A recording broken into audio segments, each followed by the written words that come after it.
Hello, അമ്മ മനസ്സിൻ്റെ പുതിയൊരു എപ്പിസോഡിലേക്ക് എല്ലാവർക്കും സ്വാഗതം. ചാനൽ ആദ്യമായിട്ട് കാണുന്നവരാണെങ്കിൽ ഒന്ന് സബ്സ്ക്രൈബ് ചെയ്തിട്ട് ലൈക്ക് ചെയ്യണേ.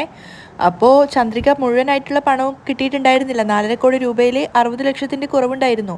അപ്പോൾ സിദ്ധുവും ചന്ദ്രികയും ചേർന്നിട്ട് സേട്ടിനോട് അത് ചോദിക്കുകയാണ്. 60 ലക്ഷം ഞങ്ങളൊരു 3 മാസം കൊണ്ട് വീട്ടിൽ തീർക്കാം, അതുവരെ ഞങ്ങൾക്കൊരു അവധി തരാമോ എന്ന് ചോദിക്കുന്ന സമയത്ത് അയാൾ തീർത്ത് പറയാണ്, ഒരിക്കലും അത് സാധിക്കില്ല.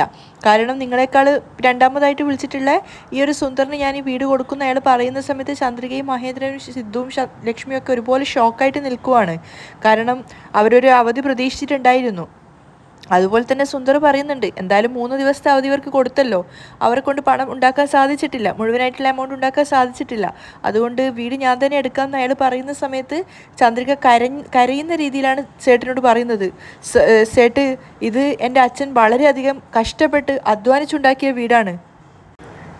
ഈ വീട് മറ്റൊരാൾക്ക് പോവരുത് എന്ന് കരുതിയിട്ടാണ് ഞാൻ കടം വാങ്ങി ഇത്രയും വലിയൊരു റിസ്ക് എടുത്തത്. നിങ്ങൾ ഇങ്ങനെ പറഞ്ഞാൽ എന്താ ചെയ്യാൻ സർ? അപ്പോൾ സുന്ദർ ചന്ദ്രികയോട് പറയാണ്, ഇങ്ങോട്ട് നോക്ക് മാഡം, വീട് ലേലത്തിൽ വന്നു. ഇങ്ങനെയുള്ള സെൻറ്റിമെൻറ്റ് സ്റ്റോക്കിനൊന്നും ഇവിടെ ഒരു വാല്യൂ ഇല്ല. നിൻ്റെ അച്ഛനുണ്ടാക്കിയ വീട് തിരിച്ചു വാങ്ങിക്കണമെന്ന് നീ ആഗ്രഹിക്കുന്നു. എനിക്കാണെങ്കിൽ ഫാക്ടറി ഉണ്ടാക്കാൻ വേണ്ടിയിട്ട് ഈ സ്ഥലം ആവശ്യമാണ്. നിങ്ങളെക്കൊണ്ട് സാധിക്കുമെങ്കിൽ മുഴുവനായിട്ടുള്ള പണം കൊടുത്തിട്ട് നിങ്ങളിത് എടുത്തോളൂ, അല്ലെങ്കിൽ പണം കൊടുത്തിട്ട് ഞാൻ എടുത്തോളാം. അതായിരുന്നല്ലോ ഡീല്. അന്ന് നീ ടൈം ചോദിച്ചത് കൊണ്ട് നിനക്ക് 3 ദിവസത്തെ സമയം തന്നു. ഇതിനു മുകളിൽ നിങ്ങൾക്ക് സമയം അനുവദിക്കുന്നതല്ല. ഇന്ന് ഇതിനൊരു തീരുമാനം ഉണ്ടാവണം. പുറത്തെ സംസാരവും ബഹളമൊക്കെ കേട്ടപ്പോഴേക്കും അകത്തു നിന്ന് മേഘയും മുത്തശ്ശിയും മനോഹരനും ഇറങ്ങി വന്നിട്ടുണ്ടായിരുന്നു. അവരിവരുടെ സംസാരം ശ്രദ്ധിക്കുകയാണ്. അപ്പോൾ മഹേന്ദ്രൻ താഴ്മയായിട്ട് സേട്ടിനോട് പറയുന്നുണ്ട്, സർ, എൻ്റെ മകള് അവൾക്ക് അടക്കാനാവാത്തതിലും അധികം, അതായത് അത്രയധികം വലിയ ബാധ്യതയാണ് അവളുടെ മേൽ ഉണ്ടാക്കി വെച്ചിരിക്കുന്നത്. ഞാൻ ഉണ്ടാക്കിയ വീടായത് കാരണം അവൾക്കത് വിട്ടുകളയാൻ മനസ്സ് വരുന്നില്ല. അതുകൊണ്ടാണ് ഇത്രയധികം ഞങ്ങൾ താണുകയാണ് പറയുന്നത്. ചന്ദ്രിക ഒരുപാട് പ്രതീക്ഷയിലാണുള്ളത്. അത്രയും വലിയൊരു മനുഷ്യൻ താഴ്മയായി സംസാരിക്കുന്നത് കേട്ടപ്പോൾ സേട്ടും അതുപോലെ തന്നെ സുന്ദറും ഒക്കെ ഇങ്ങനെ കേട്ട് നിൽക്കുകയാണ്. അപ്പോൾ മഹേന്ദ്രൻ വീണ്ടും ചോദിക്കുന്നുണ്ട്, സർ, ഒരു 3 മാസത്തെ അവധി കൂടി എൻ്റെ മകൾക്ക് കൊടുക്കണം. ഇത്രയും പണം അറേഞ്ച് ചെയ്ത ഇവള് ആ ഒരു 60 ലക്ഷം കൂടി അറേഞ്ച് ചെയ്യില്ല എന്ന് നിങ്ങൾക്ക് തോന്നുന്നുണ്ടോ? തീർച്ചയായിട്ടും ആ പണം നിങ്ങൾക്ക് തരും സാർ ഇവൾ. അപ്പോൾ സുന്ദറാണ് പറയുന്നത്, സ്ഥലത്തിൻ്റെ വില ദിവസം കൂടുന്തോറും മാറിക്കൊണ്ടേയിരിക്കുകയാണ്. നിങ്ങൾ ഇനിയും 3 മാസം കൂടിയാണ് സമയം ചോദിക്കുന്നത്. ആ സമയം കൊണ്ട് ഈ സ്ഥലത്തിൻ്റെ വില ഇനിയും അധികരിക്കും. സുന്ദർ പറയുന്ന കേട്ടപ്പോൾ മേഘയ്ക്ക് സമാധാനമായി. ചന്ദ്രികയ്ക്ക് ആ വീട് കിട്ടില്ലല്ലോ എന്ന് ആലോചിച്ചിട്ട്. മാത്രമല്ല ചന്ദ്രികയ്ക്ക് മുഴുവൻ പണം ഉണ്ടാക്കാൻ സാധിച്ചിട്ടില്ല എന്നുള്ളതും അവൾക്ക് മനസ്സിലായി. അപ്പോൾ സുന്ദർ മഹേന്ദ്രനോടും ചന്ദ്രികയോടുമായിട്ട് പറയുന്നുണ്ട്, ആ 3 മാസം കൊണ്ട് ഞാനിവിടെ ഫാക്ടറി തുടങ്ങുകയാണെങ്കിൽ എത്രത്തോളം രൂപ എനിക്ക് സമ്പാദിക്കാം? സിദ്ധാർത്ഥും ലക്ഷ്മിയൊക്കെ ആകെ തകർന്ന അവസ്ഥയിൽ നിൽക്കുകയാണ്. സംസാരിച്ചിട്ട് കാര്യം ഉണ്ടാവില്ലേ എന്നുള്ളൊരു വിചാരത്തിൽ. അപ്പോൾ സുന്ദർ പറയുന്നുണ്ട്, എനിക്ക് സ്ഥലം കിട്ടിയാൽ മാത്രമേ എനിക്ക് ഫാക്ടറി ആരംഭിക്കാൻ സാധിക്കുള്ളൂ. എനിക്ക് വേറൊരു സ്ഥലത്തിന് ഇത്രത്തോളം ആഗ്രഹം തോന്നിയിട്ടില്ല. ഈ സ്ഥലം എനിക്ക് കിട്ടിയാൽ ഉടനെ തന്നെ ഫാക്ടറി ആരംഭിക്കാമെന്നാണ് ഞാൻ കരുതുന്നത്. അയാൾ സേട്ടിന് മുന്നിൽ ആ സ്ഥലത്തിൻ്റെ വാല്യൂ കൂട്ടിക്കൊണ്ടേയിരിക്കുകയാണ്. അത് മനസ്സിലാക്കിയിട്ടെന്നോണം തന്നെ മഹേന്ദ്രനും ലക്ഷ്മിക്കൊക്കെ ആകെ സങ്കടമാവുന്നുണ്ട്. ആകെ തകർന്നിട്ടാണുള്ളതെങ്കിലും ചന്ദ്രികയ്ക്ക് ആ വീട് കിട്ടുന്നില്ല എന്ന് ആലോചിച്ചപ്പോൾ മേഘയ്ക്ക് വല്ലാത്ത സന്തോഷം തോന്നുവാണ്. അപ്പോൾ സുന്ദർ സേഠ്ജിയോട് പറയുന്നുണ്ട്, സേഠ്ജി, ഈ സ്ഥലം എനിക്ക് ഒരുപാട് ഇഷ്ടപ്പെട്ടു. ഇവരെ കൊണ്ട് മുഴുവൻ പണവും തന്നു തീർക്കാൻ പറ്റുമെന്ന് തോന്നുന്നില്ല. മുഴുവൻ പണവും തന്നിട്ട് ഞാൻ ഈ സ്ഥലം വാങ്ങിക്കാം. അയാൾ പറഞ്ഞു കേട്ട സമയത്ത് ചന്ദ്രികയ്ക്കും എന്താ ചെയ്യേണ്ടതെന്ന് അറിയില്ലായിരുന്നു. അവരെല്ലാവരും ആകെ തകർന്നിട്ടുണ്ട്. പക്ഷേ മേഘയ്ക്കും അതുപോലെ തന്നെ മനോഹരനും മുത്തശ്ശിക്കൊക്കെ ഒത്തിരി സന്തോഷമായിട്ടുണ്ടായിരുന്നു. സേഠ്ജിയും ചന്ദ്രികയോട് പറയുകയാണ്, ചന്ദ്രിക, എനിക്ക് മാപ്പ് തരണം. ഇനി ഇതിനേക്കാൾ കൂടുതൽ എനിക്ക് നിങ്ങൾക്ക് സമയം അനുവദിച്ചു തരാൻ സാധിക്കില്ല. അതിനുള്ള അധികാരവും എനിക്കില്ല. സുന്ദർജി പറയുകയാണെങ്കിൽ ഞാൻ നിങ്ങൾക്ക് സമയം തരാം. ഇദ്ദേഹത്തോട് ചോദിച്ചു നോക്കൂ. ഇദ്ദേഹം സമ്മതിക്കുകയാണെങ്കിൽ പിന്നെ എനിക്ക് വലിയ പ്രശ്നമൊന്നുമില്ല. സംസാരിക്കുന്നത് മുഴുവനായിട്ട് കേട്ടിട്ടില്ലെങ്കിലും മനോഹരൻ മുത്തശ്ശിയോട് പറയുന്നുണ്ട്, ചേച്ചി, സേട്ടും സുന്ദറും ചന്ദ്രികയോട് എന്തൊക്കെയോ ദേഷ്യപ്പെട്ടിട്ടാണ് സംസാരിക്കുന്നത്. ഞാൻ മനസ്സിലാക്കിയെടുത്തോളം ചന്ദ്രികയുടെ കയ്യിൽ പണമില്ല എന്നാണ് തോന്നുന്നത്. ചേച്ചി, കുറച്ചുകൂടി മുന്നോട്ട് പോയി നോക്കുവാണെങ്കിൽ എന്താ പറയുന്നതെന്ന് വ്യക്തമായിട്ട് കേൾക്കാം. വാ. അവർ 3 പേരും കുറച്ചുകൂടി മുന്നോട്ടേക്ക് വരികയാണ്. ചന്ദ്രിക സുന്ദറിൻ്റെ അടുത്ത് കെഞ്ചുവാണ്, സർ, കുറച്ചുകൂടി സമയം അനുവദിക്കൂ സർ. ഇല്ല മാഡം, എനിക്ക് ഇതിനേക്കാൾ കൂടുതൽ സമയം നിങ്ങൾക്ക് അനുവദിച്ചു തരാൻ സാധിക്കില്ല. എനിക്ക് ഈ സ്ഥലത്ത് ഫാക്ടറി തുടങ്ങണം. സർ, എന്താ സർ ഇങ്ങനെയൊക്കെ പറയുന്നത്? ചന്ദ്രിക ചോദിച്ചപ്പോഴേക്കും മനോഹരൻ വിളിച്ചു ചോദിക്കുന്നുണ്ട്, സുന്ദർ സർ, ഇവിടെ എന്തു ഫാക്ടറിയാണ് തുടങ്ങാൻ പോകുന്നത്?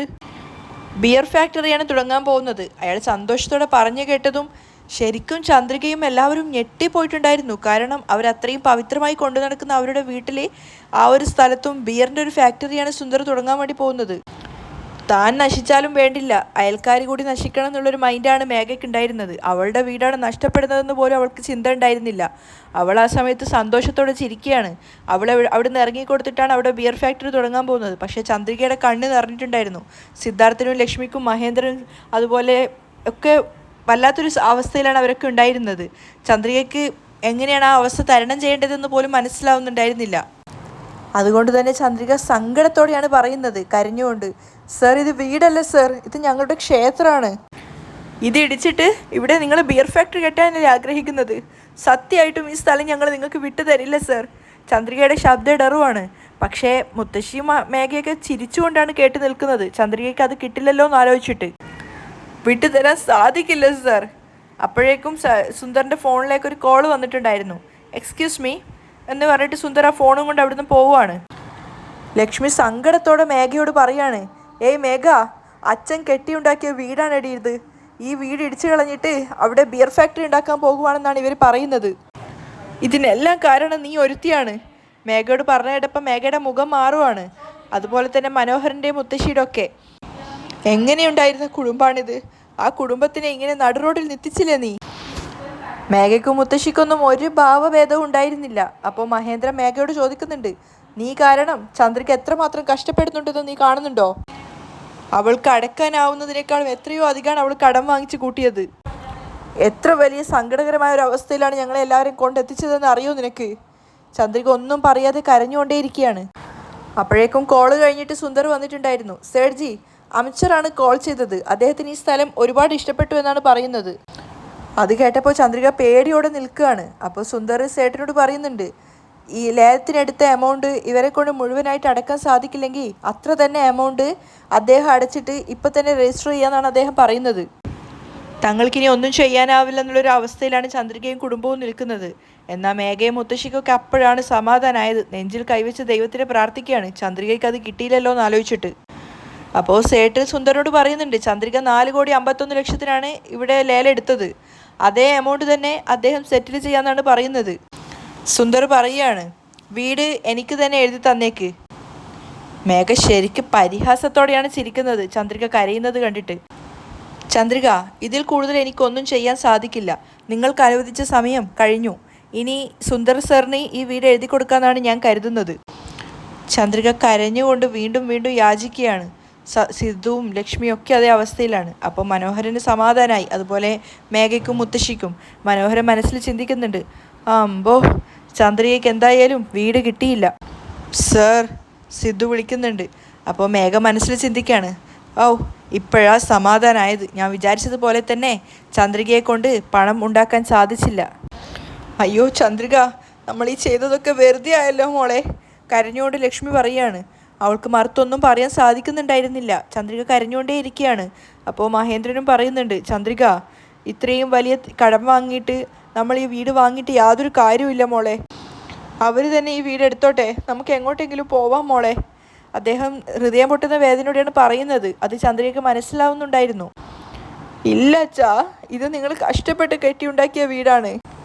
ഇത് ഞാൻ ആർക്കും വിട്ടു കൊടുക്കില്ല അച്ഛാ. അവസാന നിമിഷം വരെ പൊരുതിക്കൊണ്ട് ചന്ദ്രിക പറയുവാണ്. അതൊക്കെ കേൾക്കുമ്പോൾ മേഘയ്ക്കും മുത്തശ്ശിക്കും മനോഹരനൊക്കെ ദേഷ്യം വരുന്നുണ്ടായിരുന്നു ചന്ദ്രികയോട്. അപ്പോൾ സിദ്ധു വീണ്ടും സേട്ടിനോട് യാചിക്കുന്നുണ്ട്, ദയവ് ചെയ്ത് പറയുന്നത് കുറച്ച് മനസ്സിലാക്കൂ സർ. ബിയർ ഫാക്ടറി കെട്ടാൻ വേണ്ടി നിങ്ങൾക്ക് എവിടെ വേണമെങ്കിലും സ്ഥലം കിട്ടും. പക്ഷേ ഇത് എൻ്റെ അങ്കിള് കഷ്ടപ്പെട്ട് അധ്വാനിച്ചുണ്ടാക്കിയ വീടാണ് സർ. ഇത് വീടല്ല, ക്ഷേത്രമാണ് സർ. ഈ വീട് ഞങ്ങളടുത്ത് നിന്നും തട്ടിയെടുത്ത് കൊണ്ടുപോവല്ലേ സർ. മലരുൾപ്പെടെ എല്ലാവരും കരഞ്ഞുകൊണ്ടാണ് അവർ സംസാരിക്കുന്നത്. അപ്പോൾ സേട്ട് പറയുന്നുണ്ട്, ഇങ്ങോട്ട് നോക്ക്, നിങ്ങൾ കരഞ്ഞുകൊണ്ട് പറഞ്ഞാലും കെഞ്ചിക്കൊണ്ട് പറഞ്ഞാലും പക്ഷേ ഞങ്ങൾക്ക് യാതൊരു സെൻറ്റിമെൻറ്റ്സും നിങ്ങളോട് തോന്നില്ല. അതിനെക്കൊണ്ടൊന്നും യാതൊരു കാര്യവുമില്ല. നിങ്ങൾ ലേലം വിളിച്ച എമൗണ്ട് സെറ്റിൽ ചെയ്യാൻ നോക്ക്. ഇല്ലെങ്കിൽ വീടും ഈ സ്ഥലവും ഇന്ന് തന്നെ സുന്ദർ സാറിന് രജിസ്റ്റർ ചെയ്തു കൊടുക്കും. മഹേന്ദ്രന് മാത്രം ആ ഒരു യാഥാർത്ഥ്യം മനസ്സിലാവുന്നുണ്ട്. അയാൾ വീണ്ടും ചന്ദ്രികയോട് പറയാണ്, ചന്ദ്രിക, ഇതിനു മുകളിൽ നമുക്ക് ആരടുത്തൊന്നും കടം വാങ്ങിക്കാൻ സാധിക്കില്ല. ഇപ്പോൾ തന്നെ നമുക്ക് വീട്ടാവുന്നതിലും അധികം നമ്മൾ കടം വാങ്ങി മോളെ. ഇതിനു മുകളിൽ ഇനിയും വാങ്ങിച്ചാൽ നിന്നെക്കൊണ്ട് ഇതൊന്നും വീട്ടിൽ തീർക്കാൻ സാധിക്കില്ല മോളെ. എടുത്തോട്ടെ മോളെ, അവർ തന്നെ എടുത്തോട്ടെ. അച്ഛാ, കരഞ്ഞുകൊണ്ട് ചന്ദ്രിക വിളിക്കുകയാണ്. സിദ്ധാർത്ഥിൻ്റെ കണ്ണ് നിറഞ്ഞ് അവൻ തുടക്കുന്നുണ്ടായിരുന്നു. അപ്പോൾ ചന്ദ്രിക സിദ്ധുവിനോട് പറയുന്നുണ്ട്, സിദ്ധു സർ, ഈ വീട് വിട്ടുകളയാൻ എനിക്ക് മനസ്സില്ല. എങ്ങനെയെങ്കിലും ഈ കടം തീർക്കണം. ചന്ദ്രികയുടെ സങ്കടം കണ്ടപ്പോൾ എല്ലാവർക്കും സങ്കടമാവുന്നുണ്ട്. പക്ഷെ ഒരു വഴിയുമില്ല എന്ന് എല്ലാവർക്കും അറിയാം. ചന്ദ്രിക എന്നിട്ടും സിദ്ധാർത്ഥിനോട് ചോദിക്കുകയാണ്, ബാക്കി പണത്തിന് എന്താ സർ ചെയ്യുക? ആർക്കും മറുപടി ഇല്ലായിരുന്നു. അപ്പോൾ സേട്ട് പറയുന്നുണ്ട്, അതിൻ്റെ ഉത്തരമല്ലേ മോളെ നിൻ്റെ അച്ഛൻ തന്നെ പറഞ്ഞത്, ഞങ്ങൾക്ക് വിട്ടുതരാൻ വേണ്ടിയിട്ട്. പിന്നെ എന്തിനാ ഇങ്ങനെ പറഞ്ഞുകൊണ്ടേ ഇരിക്കുന്നത്? ഈ വീട് സുന്ദർജിക്ക് തന്നെ കൊടുത്തേക്ക്. വീണ്ടും അത് കേട്ട സമയത്ത് ചന്ദ്രികയ്ക്ക് ഷോക്കാവുകയാണ്. പക്ഷേ മേഘ ചിരിച്ചുകൊണ്ടാണ് കേട്ട് നിൽക്കുന്നത്. അപ്പോൾ സേട്ട് സുന്ദറിനോട് പറയുന്നുണ്ട്, സുന്ദർജി, മഹേന്ദ്ര സാറ് പറഞ്ഞത് കേട്ടില്ലേ, നമുക്ക് ഇന്ന് തന്നെ രജിസ്ട്രേഷൻ ചെയ്യാം, വാ പോവാം. അപ്പോഴേക്കും ചന്ദ്രിക ആകെ എന്താ ചെയ്യേണ്ടതെന്ന് അറിയാത്ത അവസ്ഥയിലാണ്. അവൾ വീണ്ടും വീണ്ടും റിക്വസ്റ്റ് ചെയ്തുകൊണ്ടിരിക്കുന്നുണ്ട്, സർ സർ സർ വാ സർ, പോവല്ലേ സർ, സർ ഒരു 3 മാസം ഞങ്ങൾക്ക് സമയം തരൂ സർ, പ്ലീസ് സർ. പക്ഷേ അവരതൊന്നും മൈൻഡ് വെക്കുന്നേ ഉണ്ടായിരുന്നില്ല. വാ സർ പോവാം എന്നും പറഞ്ഞിട്ട് സേട്ട് സുന്ദറിനെ വിളിച്ചിട്ട് പോവാണ്. അവർ തിരിഞ്ഞു നടന്നപ്പോഴേക്കും മലര് പിന്നെന്ന് പറയാണ്, സർ ഒരു നിമിഷം സർ. അപ്പോൾ അവരെല്ലാവരും തിരിഞ്ഞു നോക്കുന്നുണ്ട്. മലര് വേഗം വീട്ടിലേക്ക്, അവർ താമസിക്കുന്ന ആ വീട്ടിലേക്കാണ് ഓടിപ്പോകുന്നത്. കാര്യം എന്താണെന്നറിയാതെ എല്ലാവരും ആകാംക്ഷയോടെ നിൽക്കുകയാണ്. എന്തിനായിരിക്കും മലര് പോയിട്ടുണ്ടാവുക എന്ന് എല്ലാവരും ഇങ്ങനെ വിചാരിക്കുന്നുണ്ടായിരുന്നു. ആ സമയത്ത് മലര് ഓടി വന്നിട്ടുണ്ട്. ആ കുട്ടിയുടെ കയ്യിലൊരു മൺകൂജ ഉണ്ടായിരുന്നു. അത് കൊണ്ടുവന്നിട്ട് ചന്ദ്രികയുടെ നേരെ കാണിച്ചുകൊണ്ട് പറയാണ്, അമ്മ ഇത് നിറയെ കാശുണ്ട്, ഇത് കൊടുത്തിട്ട് നമ്മുടെ മുത്തശ്ശൻ്റെ വീട് വാങ്ങിക്കാമ്മ. ആ കുട്ടിയുടെ മനസ്സിൻ്റെ നിഷ്കളങ്കതയും ആ ഒരു സ്നേഹവും കണ്ടപ്പോൾ മഹേന്ദ്രനും ലക്ഷ്മിക്കും സഹിക്കാനാവുന്നുണ്ടായിരുന്നില്ല. ആ കുഞ്ഞു മനസ്സ് എത്രമാത്രം വേദനിക്കുന്നുണ്ടെന്ന് സിദ്ധാർത്ഥിനും ചന്ദ്രികയ്ക്കും മനസ്സിലായിട്ടുണ്ടായിരുന്നു. ചന്ദ്രിക ആ കുഞ്ഞിൻ്റെ സ്നേഹം കണ്ടിട്ട് ആ ഒരു മൺകൂജ നോക്കി നിൽക്കുകയാണ്. പക്ഷെ ആ സമയത്ത് മുത്തശ്ശിയും മേഘയും പരിഹാസത്തോടെ വാപൊത്തിച്ചിരിക്കുന്നുണ്ടായിരുന്നു, ഒപ്പം മനോഹരനും. അപ്പോൾ ഇതിനാണ് ഈ കുട്ടി നിർത്തിയത് എന്നൊരർത്ഥത്തിൽ സേട്ട് ഇങ്ങനെ നിൽക്കുകയാണ്. അത് കണ്ടിട്ട് ചന്ദ്രിക പൊട്ടി പൊട്ടി കരയുന്നുണ്ടായിരുന്നു.